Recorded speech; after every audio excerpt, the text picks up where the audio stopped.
This disease has challenged everything that we believed was right 6 weeks ago. It's different than anything we've seen before, and maybe the way we've taken care of things is not the right way of doing it. There is a lively and healthy debate that I think is a good debate about what the right thing to do here is. I'm concerned that if we continue on the path that we're on, that hundreds of thousands of lives and lungs may be at risk.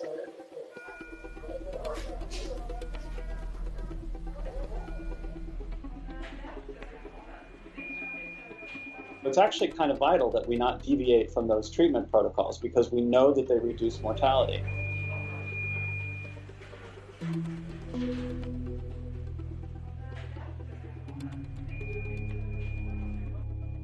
If you ask physicians a month and a half ago, hey, someone comes in breathing 40 times a minute, Low oxygen levels. Somebody who has an O2 sat in the 80s. they will tire out within a few hours. So what's your next step? Before COVID-19, I would recommend putting you on a breathing machine I would have rushed to intubate. because that was probably the right thing to do. You know, I know when to put in a breathing tube. I've worked long enough and I've worked enough places and with enough people, but in this disease, it is extremely confusing. You know, it just doesn't make sense.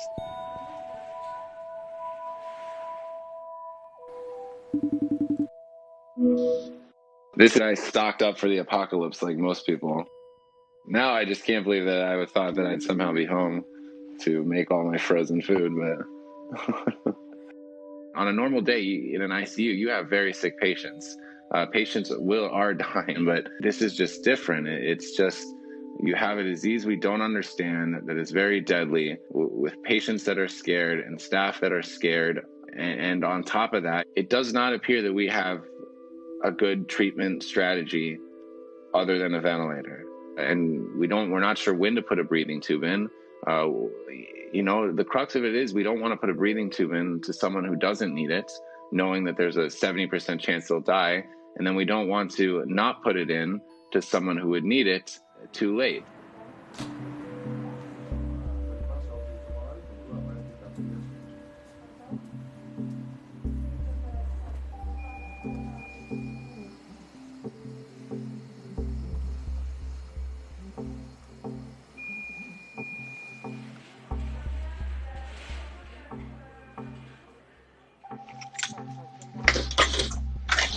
You go to the ER and there's 40 people that need oxygen and they all look terrible, but they can all talk to you.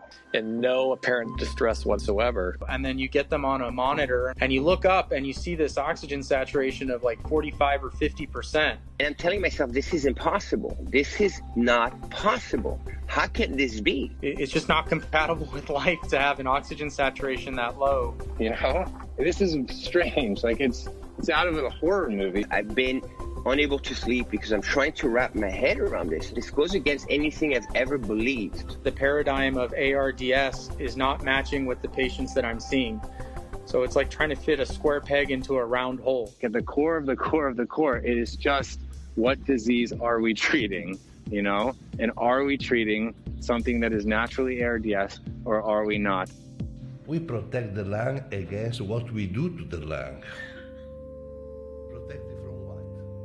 From what we do with mechanical ventilation. And now the mechanical ventilation.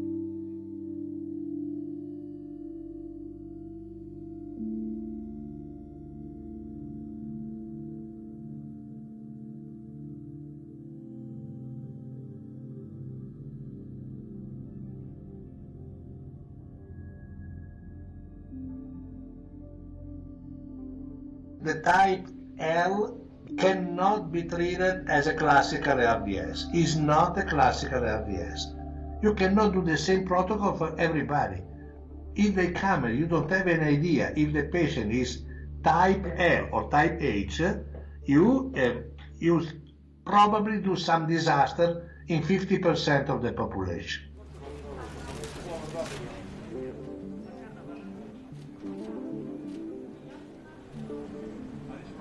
So what he is saying is that we just have to be gentle. You know, people will need a ventilator, and those that do need as high oxygen as possible, as little pressure as possible in order to buy time until this demon virus stops.